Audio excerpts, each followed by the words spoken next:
I mentioned to one of my colleagues that I was presenting at the HTML5 meetup, and he said, "You're still on HTML5? Like, what's going on with that?" We're way past that on Angular.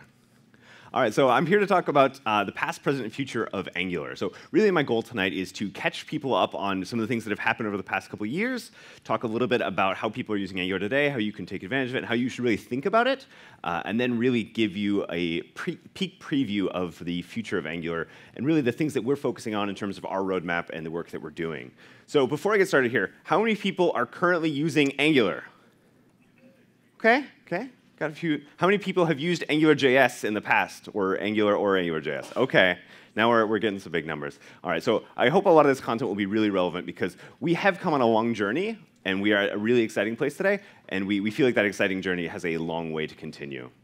So, as Peter mentioned, my name is Stephen Fluin. I lead developer relations for the Angular team, which is a really, really lucky job. Like, I have no idea how I got into this job. I think a recruiter tricked me. There's a story there. But really, my job is focused on two parts. First is understanding what it's like to be a developer on the real world, and then reflecting that onto the team. And then the most fun part of my job is really helping developers and organizations and teams be successful with Angular. Clickers may or may not work occasionally. We can just switch the keyboard if we need to. So we're going to cover the past, the present, the future. Sound good? All right. So starting with the past. So think back 3 years ago. I know this is really, really hard because that was about 240 JavaScript years ago, for those of you keeping track, right? Things were completely different way back then. So here was me. I was a noogler. I had just joined the team about 3 years ago. And in my first week, it was, hey, go to this big conference called ngConf. And in the first week, it was also, hey, we're going to completely change how Angular works by including these modules that give us a context to how Angular components are being compiled. And I kind of came in the door like, oh my god, what's happening? Everything's changing. I knew AngularJS at the time. I didn't know Angular. And I was like, what is this crazy world, and what did I sign up for? Part of how I think I got my job was I actually wrote a blog post about 6 months before joining the team. This was just on my personal blog, a tongue-in-cheek post. I said, Angular and Python are marketing wrong.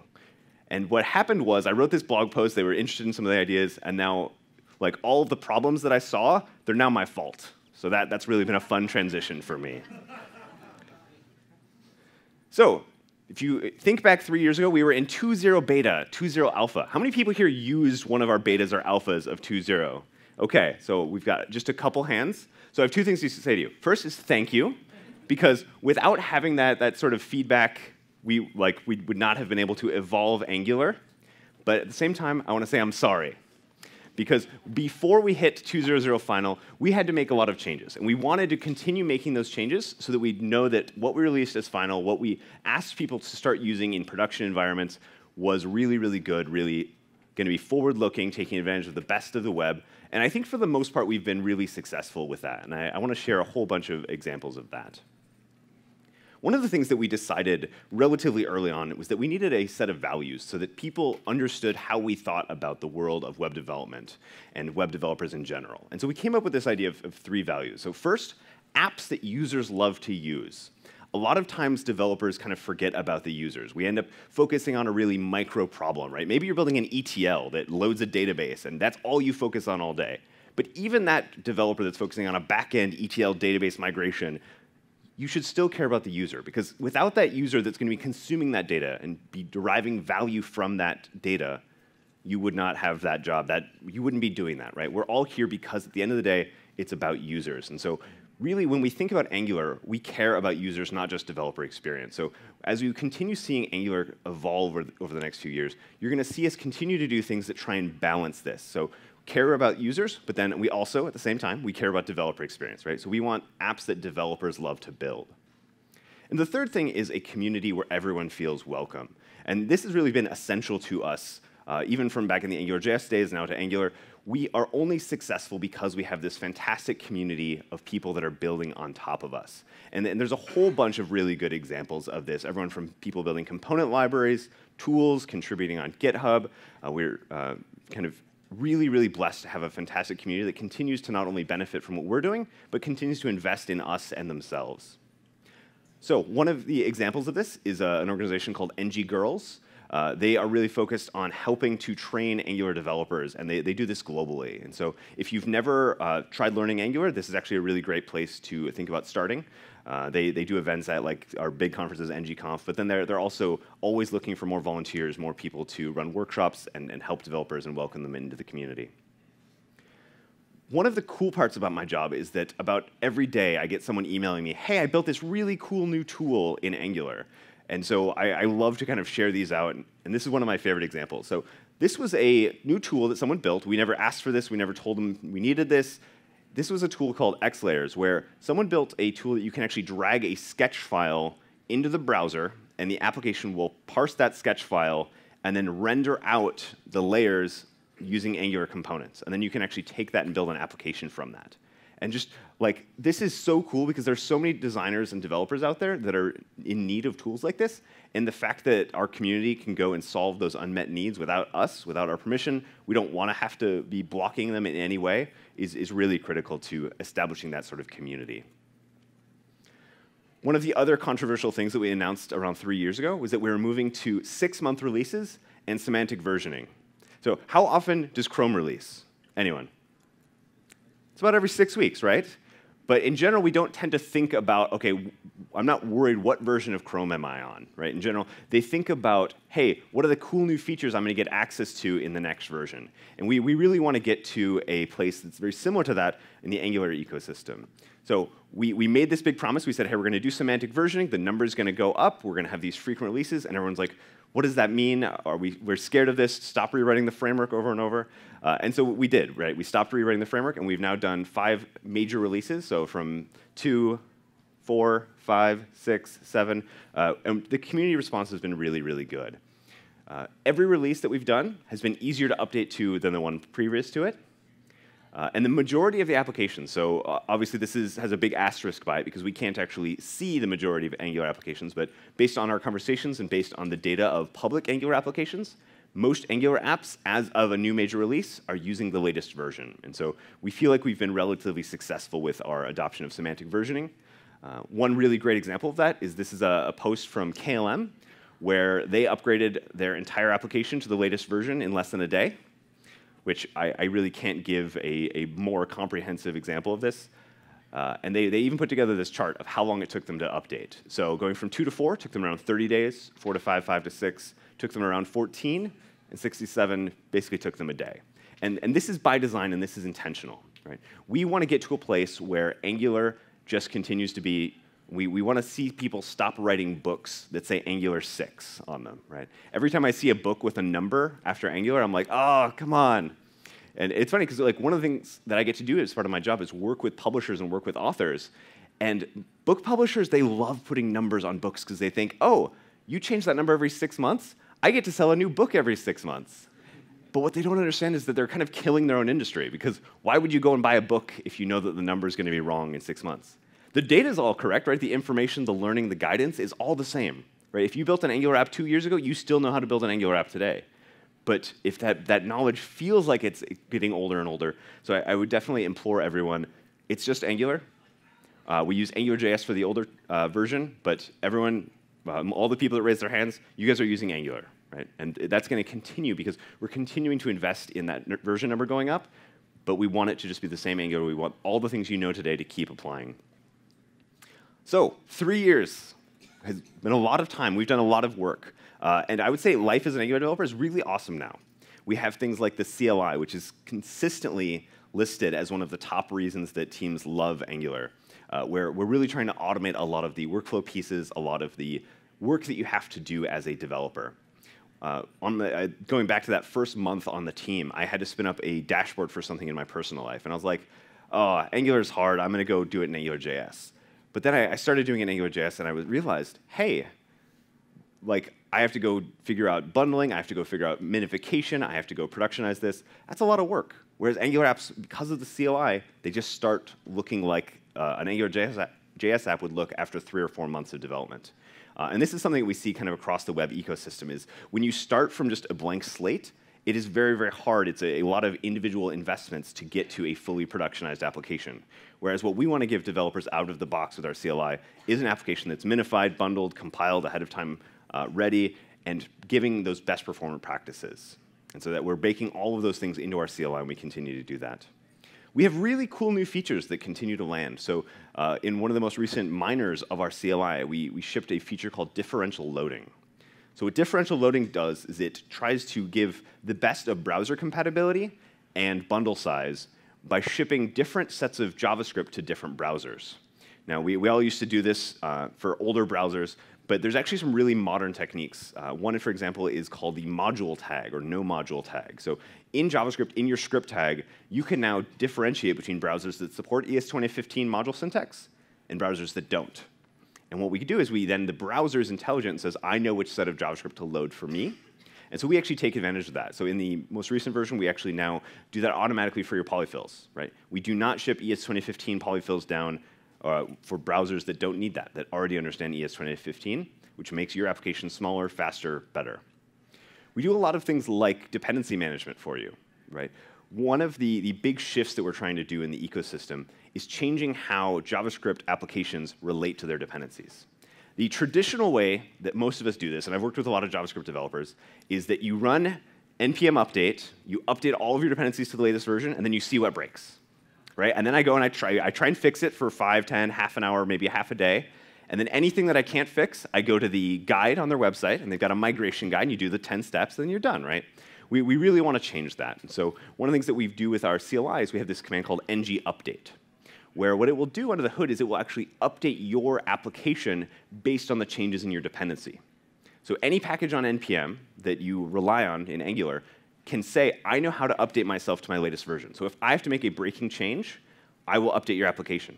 So we actually did this several times now successfully within Angular. Like we had this big refactoring in RxJS, where you actually had to change the syntax that you did to pipeline and to chain RxJS operators.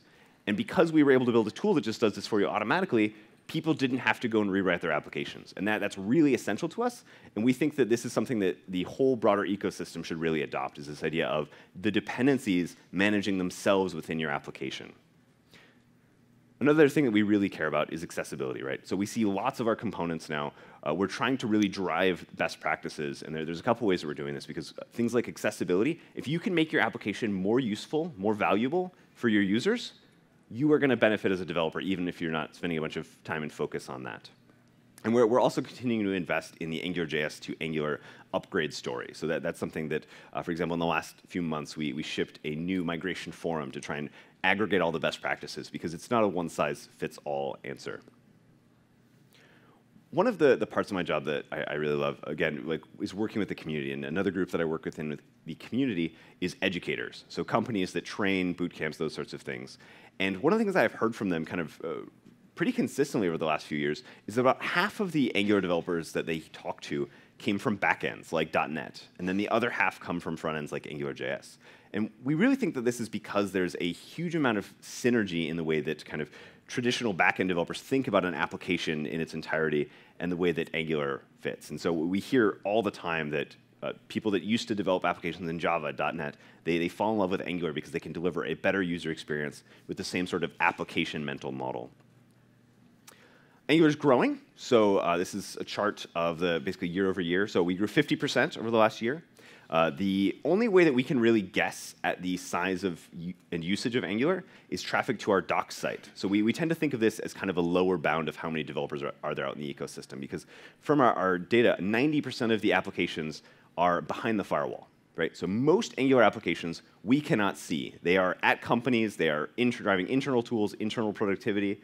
You see this all the time at Google. Right? If you want to file an expense report, you might be touching an Angular application. Right? If you want to file for benefits, all those sorts of things. And we see this at company after company after company, because this is a lot of what software gets built. Right? This is how a lot of software is done. It's not all just consumer-facing applications, although we do care a lot about that. We do care about open source contributions. So we were actually 2 of the top 10 projects according to State of the Octaverse 2018. So Angular CLI and Angular. So this really means that we have a passionate community, and we really work to reward and encourage that. And then, as I said, lots and lots of big companies use Angular. You want to book flights, you're probably going to end up using an Angular app. If you want to bank, there's tons of apps. Anyone here from a bank? There's probably a bunch of banks here. All right. They all go to the Angular. What's that?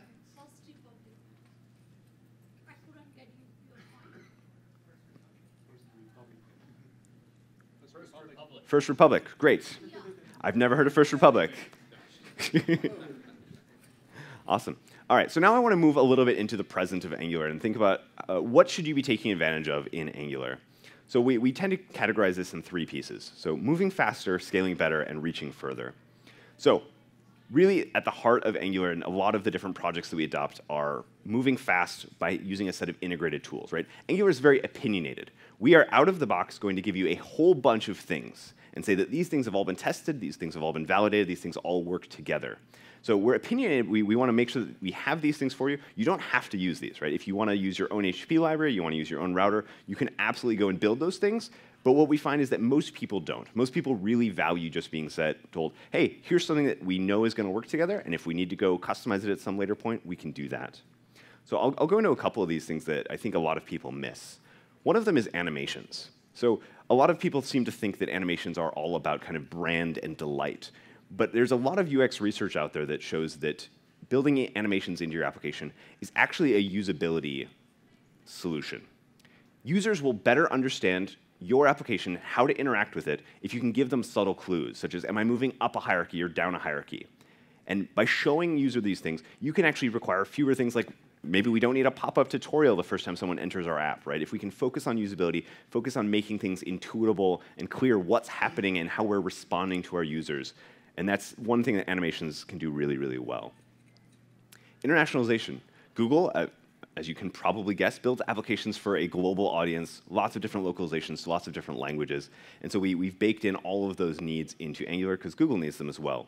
So there's things like an IE10N attribute that you can throw on. You can throw on IE10N placeholders. You can do all the normal things that you need to do as part of internationalization. So what we do is we actually take all of these things at build time, and we extract out an XLIF file or another industry standard format.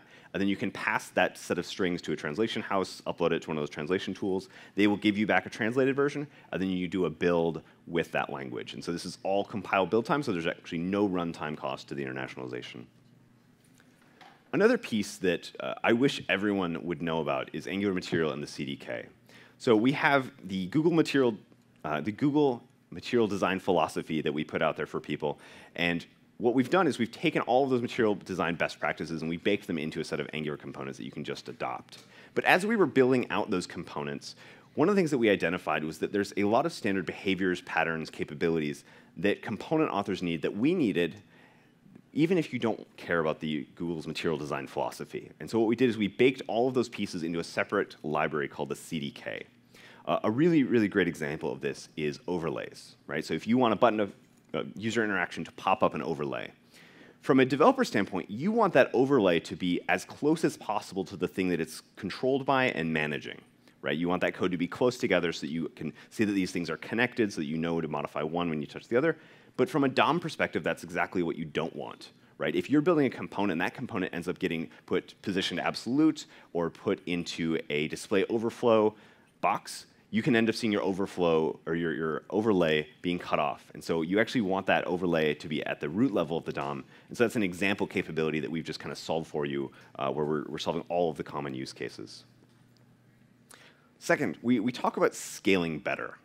So there's a number of different terms that mean scale, right? You can scale teams, you can scale user bases, and we really mean both of these in that context.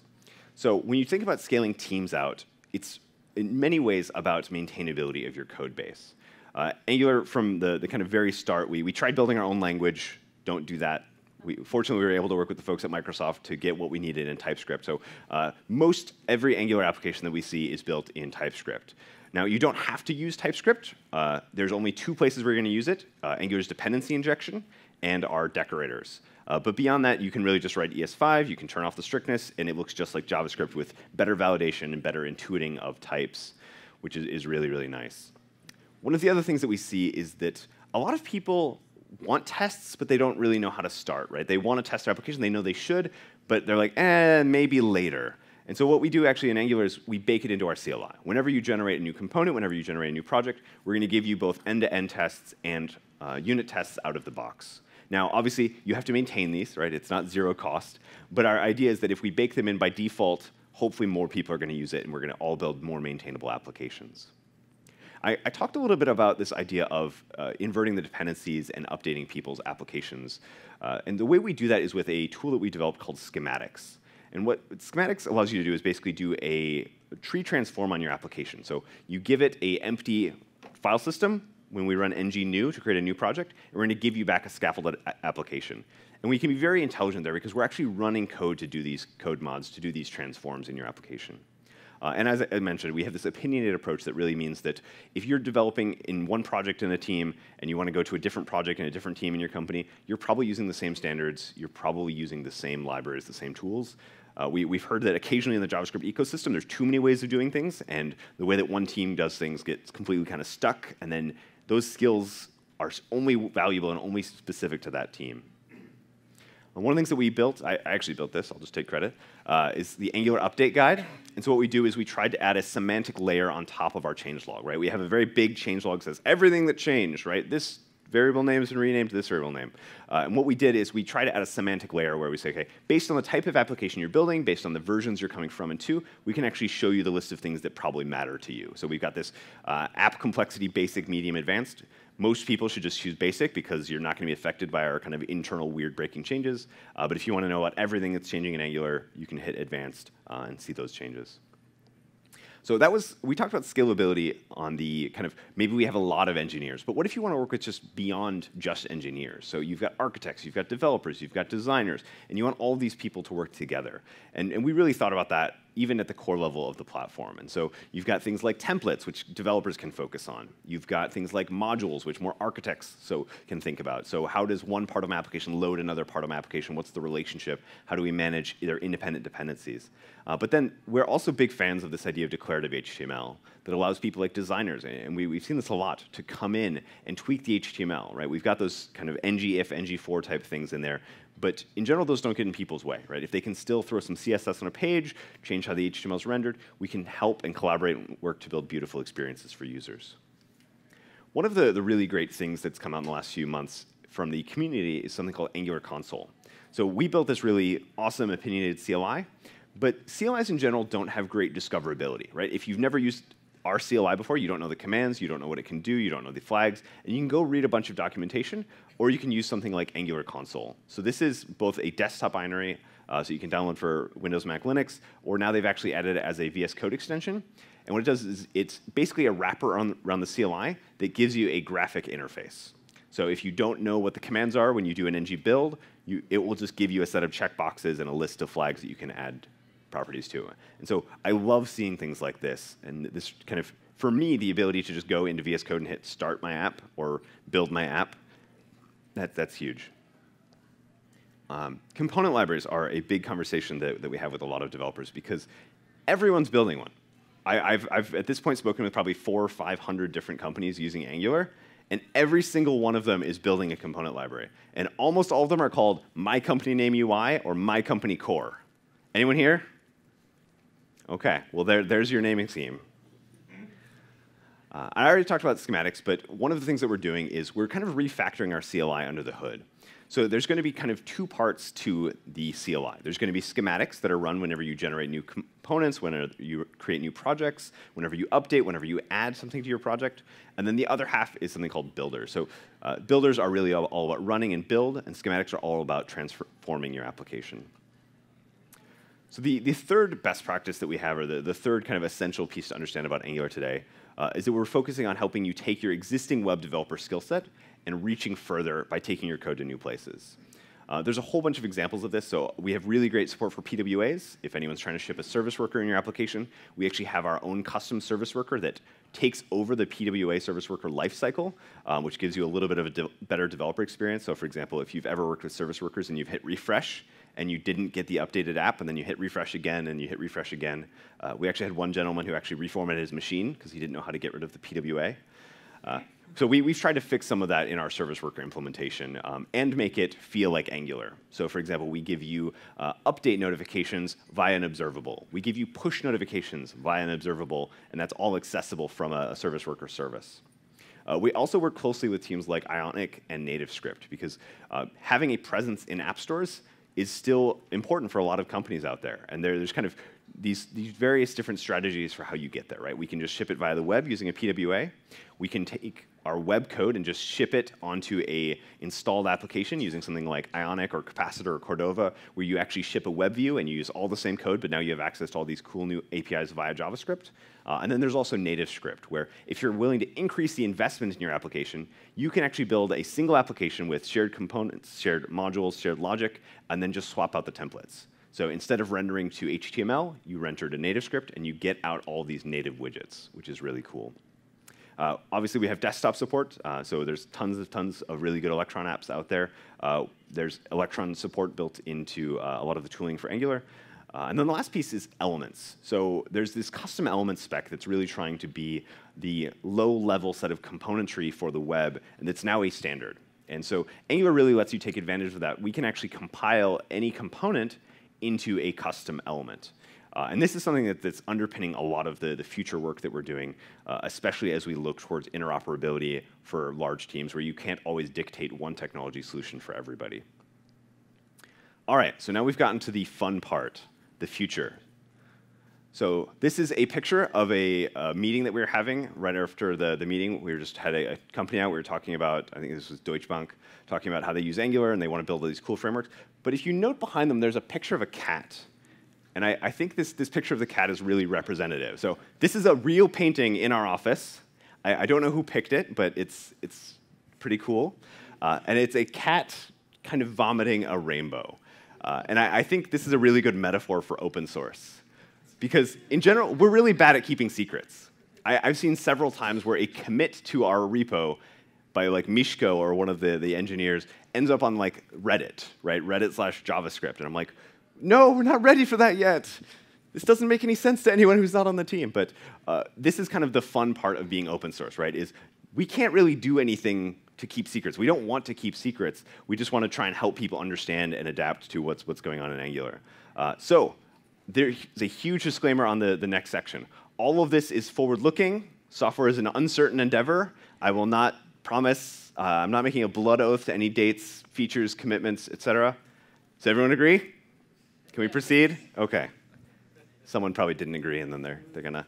If you didn't agree, this is how we can follow up with this. So I was going to give a talk once called Angular in 2038, because I really do believe that Angular is headed in a trajectory that is going to keep it viable in the long term. And so if you remember, 3 years was 240 JavaScript years. How many JavaScript years is 2038, right? Like, that's an entire universe of difference in JavaScript. But I do believe that the vision that we have is going to take us there, but the specifics are definitely going to change. If you want to call me out on any of this, if you open Google Calendar, there's a really cool feature that I discovered like a month ago and I'm super excited about. If you hit the letter G in Calendar, you're just on the keyboard, hit the letter G, it'll say go to date, and you can just type in like today's date 2038 or May 7th, 2038, and then what you can do is you can tweet at me and tell me how wrong I was. Just open invitation. I welcome it. All right. So this is not an official thing, but this is one of the mental models that I use to really understand how we build out the product that is Angular. So I call it the product Cascade, because first someone will have an idea. Hey, what if we used web components to ship a component for shared wizardry? That's just an idea, right? That is not anything that someone can work on. That's not like a manifestation. So that idea gets people excited, and then at some point it will evolve into a theory, right? Hey, we think we could take Angular components and do the extra magic on top to do the attribute and property binding to sync that up with the Angular component via the inputs and outputs.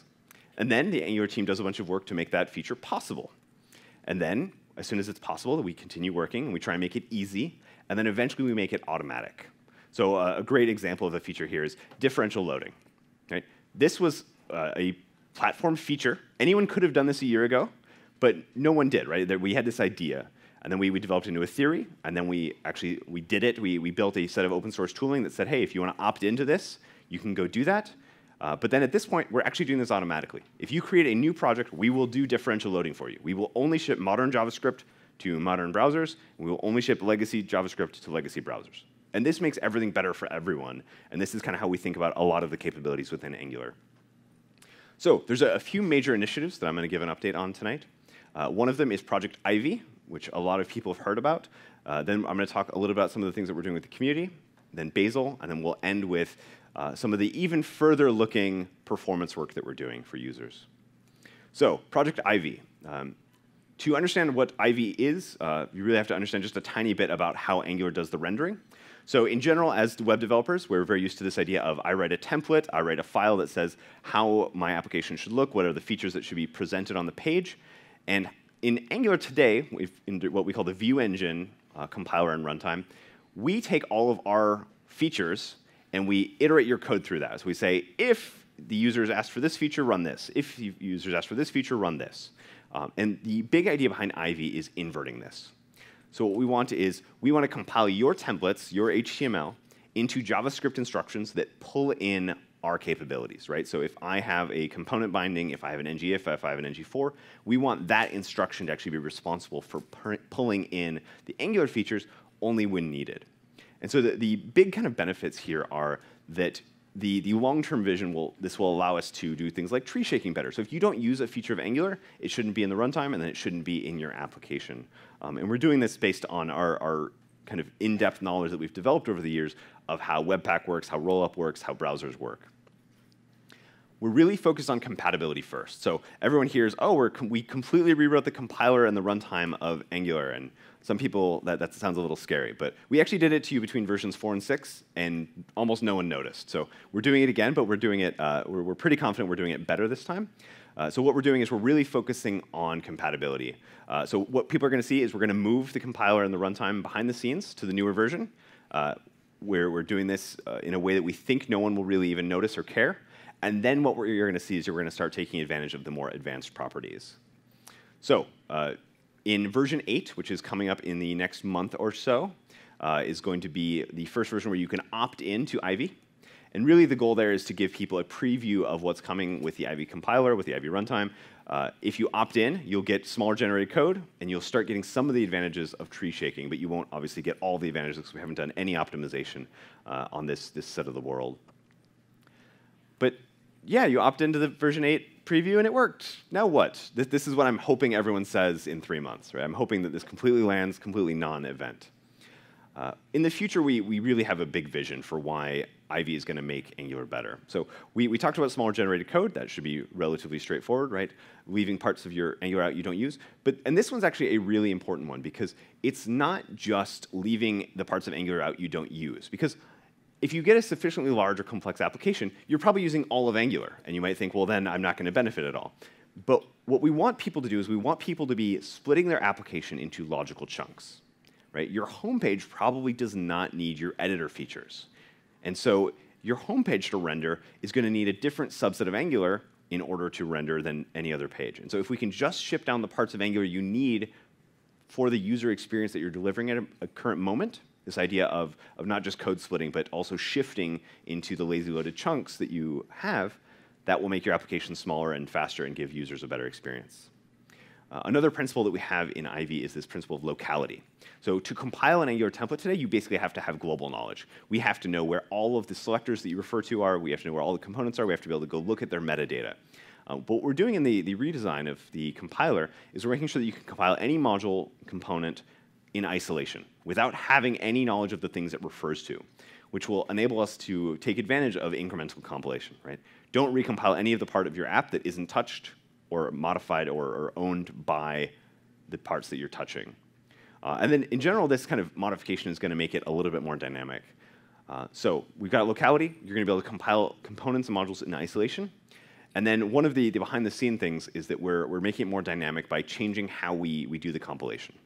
So today in Angular, we actually take every component, every module that you have, and we create this thing called an ng factory. No one ever sees these because they're all hidden behind the scenes, right? This was intentional. We didn't want people to have to deal with these things. But what this means is that before compilation and after compilation, the worlds actually look different, right? The types are different, the systems are different, and we've been doing a bunch of work to bridge these universes. But what will happen after Ivy lands is instead of creating this separate file, this separate class, we're actually going to take all of that metadata from your component, and we're going to add it as a static property to the class. And so what this will mean is you can actually generate some of those static properties on the fly, making more dynamic components, making things like higher level components possible for the first time.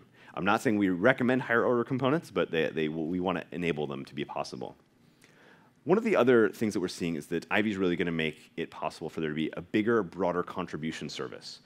We actually never did any sort of public documentation for our compiler in the past because it was changing so frequently. But one of our design goals is to make it documentable, to make it so that new people can come in and understand the instructions that are being generated, understand what they do, how they work, and come in and actually contribute to Angular.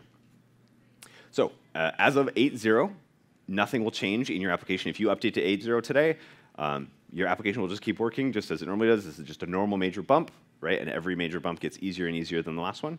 But we're building in a switch, and we'll be releasing documentation on this on the Angular.io website, where if you say, hey, instead of compiling my application with View Engine, the old compiler, compile it opt-in to Ivy. And what we really want is we want people to be giving that a try over the next couple months, because what we're going to be doing, our plan is get everyone over to Ivy by default in 9 without breaking anyone. Now, that sounds like an audacious goal, but we actually have some really good evidence that we can do this. So one thing that a lot of people don't know about Google and how Google builds software is that almost all the software at Google is built in a mono repository, right? So Gmail, Google Cloud, they're all in the same source control repository, right? This is a massive thing.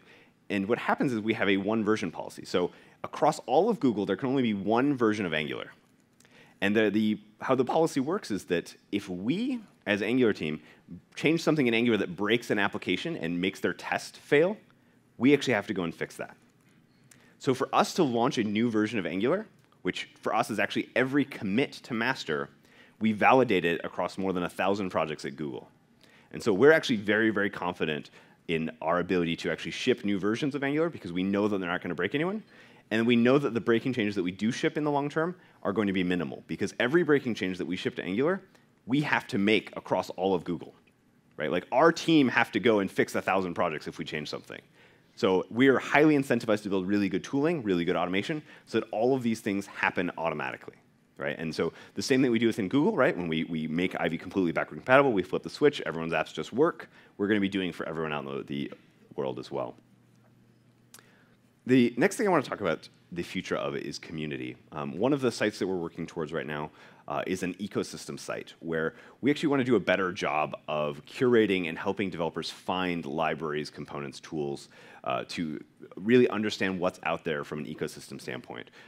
There's lots of ways you can do that today. You can search on NPM, there's ngx.tools, you can search on GitHub. But one of the things that we care about is we want to start using this as a way to drive best practices. So our plan and our intent, which could change, is to launch with a curated set of components where you search for button, you're going to see here's the Clarity button, and the Kendo button, and the Angular Material button, and all the buttons that are out there, the Bootstrap button. Alongside that search result, we're going to show you here's the bundle size that it would cost to add that button to your application. Here's the accessibility implications for that component for your application. Because all these other tools like NPM, Google, they don't have that metadata, right? They don't help you make intelligent choices about the future of your application. And so this is one of the ways that we want to start using our position in the ecosystem to help drive those best practices. Because at the end of the day, users matter, right? We care about that. One of the other things that we're doing is we're focusing on a Collaborators program. So we're trying to make it easier for more people to come into the community and actually contribute into the Angular repository. So we're doing a very early small pilot where we basically went across GitHub and we identified some of the top contributors and we said, hey, should we work closer together? And so we made them collaborators on our team, and we added them to our team meetings and things like this. And so if you're in the Angular repository, if you're contributing a lot, this is something that would benefit you, or if you're interested in doing that, because we do things like add mentorship, and we give some of the background context to some of the decisions we're making so that everything can be in sync. So in general, for a long time, we've had this concept that you can sit with us, and we're really trying to extend that and have a more hands-on approach to help support people that are trying to join our community. Another tool that a lot of people have asked about is Basil. So within Google, you know how we have like lots and lots of lines of code, lots of different products. The only possible way that we could build all of that is with some really sophisticated tooling. And the tooling that we use at Google is actually this tool, Basil. And so they call themselves fast and correct. But essentially what Basil is it's a incremental make, right? So if we make a change somewhere in the Google code base, as needed, we will recompile all the things that are affected by that, right? So, for example, you're working on your Angular application, as needed, we'll recompile Angular, we'll recompile Node, we'll recompile Linux, we'll recompile GCC, and all of these things are done at scale in the cloud so that a developer's machine, which could never handle that, can actually take advantage of that. And so Basil is one of our big bets on the future of the web because we feel like we can take advantage of the same tooling that Google uses to have this kind of crazy scale and collaboration across huge teams that really does enable a lot of agility. We feel like that's valuable. How many people here have heard of the Heartbleed SSL bug? I think it was like 6 years ago, right? This was a huge problem across the web. So Google, I think famously at this point, we had that Heartbleed fixed across all of Google in about a week because of that one version policy, right? We had one version of OpenSSL that was in use across the entire company. We basically patched that one version and rebuilt all the applications using the system, using Basil, and then we just redeployed. And everyone was patched. The whole company moved extremely quickly. When I talk to other companies, the idea of applying a software patch across the entire company, they're like, yeah, 6, 7 years, I'm sure we can do it. So with Basil, we're really focusing not on replacing Webpack. So under the hood of the Angular CLI, we use Webpack today, and a lot of people really like that because it's a very, very standard tool across the industry now. It's a very well-loved tool. And we're not trying to replace Webpack. What we're trying to do is we're trying to augment it because Webpack is really good at bundling, right? It's really good at figuring out, okay, hey, I have this import statement. I can pull this part of my application out and put it in a separate chunk, ship that lazily to the user. But it's not as good at all of the other things, right? It's not really fantastic at a build tool because every plugin that your Webpack application has global knowledge. It can modify anything, and so we can't really build up a dependency tree and have incremental compilation at every step.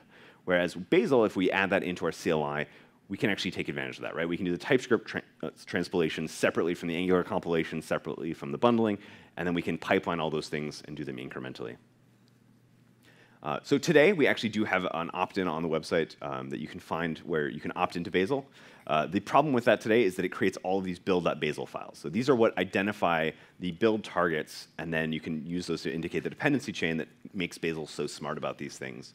But one of our goals for the future is to automatically infer these things so that you don't have to go and worry about all these extra files in your file system, and we're just taking advantage of the benefits for most common cases. And then give people that want to opt into a more complete build system can go and create kind of custom versions of these files, right? If you have 40 modules across your application, you want them to build together and differently, we want to give you the power to do that, but not require anyone to go do that.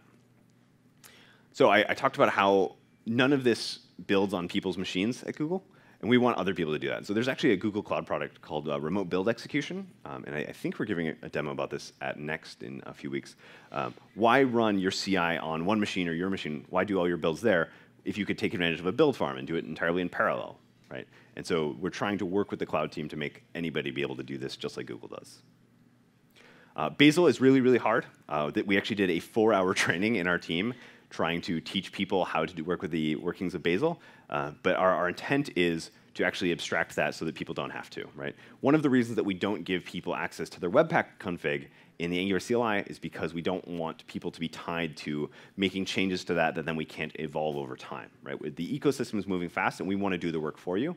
And Basil is a great example of this. Because we've now not given people access to the underlying build and bundling capabilities, we can actually swap out parts of that without affecting anyone. So we're very excited about that. So Basil is going to be opt-in preview in version 8 as well over the next couple months. And then the last piece, so this is much more forward-looking, but we really, really do care about performance of applications. So Angular has great runtime performance, right? If you need to swap out 2 views every 50 milliseconds in Angular, you can do that today, no problem. One of the big banks, they actually did a bake-off where they said, okay, we want to see how many stocks we can show on a screen at a time, but we want every stock to have its own thread, worker thread, that generates new stock prices every 50 milliseconds. That this was the most contrived example I'd ever heard of, but they wanted to see how many stocks they could show on the screen. And with Angular, with their previous technology, they were at like 100, and then they switched to Angular, and they said, oh, wow, we can get up to 700, which is crazy. Don't do that. Batch your processes. Be smarter. And so we're really trying to focus on expanding our scope to focus more on performance. Because one of the biggest impacts on performance is not just the JavaScript that you write and the JavaScript we ship down to the browser, but how you ship that down to the browser, what your server infrastructure looks like. So if you look back to the AngularJS days, that was really focused on rendering. And then we as the Angular team said, hey, developers have a broader set of problems. They need to scaffold things out. They need to test. They need to build. They need to bundle. And so Angular broadened the scope from AngularJS a lot. And so we've been asking ourselves, how broad should we make the scope for developers? Because they wake up in the morning and they go to sleep at night. We can't help with either of those, but anything that you do when it comes to building and shipping your applications, we care about. So for example, one of the things that we're working on is a ng-deploy command. So, and we also, even in just the last couple of weeks, we merged into master a new tutorial. And our tutorial has changed fundamentally, because before it used to be like, here's the 17 Angular concepts you're going to learn. But now our new tutorial, it's designed to be shorter, faster, and end, instead of with you knowing concepts, we want to end with you actually having your application on a server. This is a real success moment for developers when you've not only built an application, but you can share it with the world. And so making it easy to deploy is really critical to us. And we're actually working with Firebase, Google Cloud. We're also working with Azure. We're talking to Amazon. Because if you can take an Angular application and ship it wherever you want and build that into our standardized tooling, that's going to make your skill set more valuable and more powerful. There's a lot of exciting technologies in the JavaScript ecosystem today, like differential loading, which I've talked a bunch about. A lot of applications can take pre-rendering, so rendering your application at build time instead of at runtime or on request time.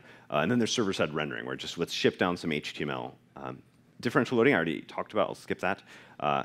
The server-side rendering piece is very interesting. So we actually worked with Shopping Express to build server-side rendering into their application. So what they do is, instead of rendering the application on the server and then shipping down JavaScript and then bootstrapping that again and then swapping out the page, what they do is they actually server-side render the page, and we only load Angular optimistically when we have spare bandwidth. If Angular is not loaded and you click on a link, it will just do a back-end server-side render, a new server-side render for the next page. Whereas if Angular has had time to bootstrap and time to load and it didn't affect the time to interactive of the page, then the next interaction you do swaps out the page and you get an entirely client-side experience. So we've got some really great ideas on how to make your applications better. And really, we want to try and combine the best of server-side rendering and single-page applications, right? Server-side rendered for performance, time to paint, time to interactive, but then we want the best of the rich experience, the animations, all these things. And so we're doing a ton of explorations in this space. So one of the things that we're looking at is, what if we lazy load your component code only on interaction, right? So if you have a My Weather widget, we can server-side render that weather widget. And then what if we don't load the full 10-day forecast until a user clicks on that 10-day forecast, right? These are the types of capabilities that we want to enable, so that you have a very, very, very tiny bundle size by default. And then as needed, we can prioritize a queue of what JavaScript we want to download, right? And this is actually how Gmail works. This is how Google Photos works, right? We don't download all of the JavaScript Google Photos will ever need. We only download the parts of Google Photos JavaScript that we think a user is going to need based on what they've actually done. And this also requires something called component-level hydration. So instead of rebootstrapping your entire application and swapping it out, what if we could just take the DOM elements that have been server-side rendered and enrich them, add on all the events and methods that we care about?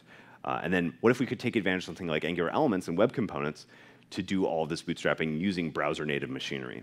So these are experiments that we're spending a bunch of time on right now and we're really excited about, because if you're building a high-traffic consumer website, you care about these things. You care about time to interactive almost more than anything else, because the faster a user can get into your site and click your buy button, the more money you're going to make, right? And so we're really trying to improve both how these kind of advanced technologies improve for developers so that we can get better outcomes for users. So we're expanding our batteries, kind of including our opinionated approach, to focus more on the how do we build our application on the client and how do we share it on the server so that we get all of these best practices out of the box. So move your applications forward and really take advantage of some of the best of how Google builds software at scale. I talked about this idea of it's just Angular and getting rid of the version number. So I hope everyone kind of hears how we're going to take Angular, and we really want to get to a place where it's just evergreen, right? Your Angular applications, you build them, they're great, but the web keeps evolving, and your app will keep changing, but you won't have to worry about it as much as we do today. Really trying to balance the best of stability and innovation. Thank you so much.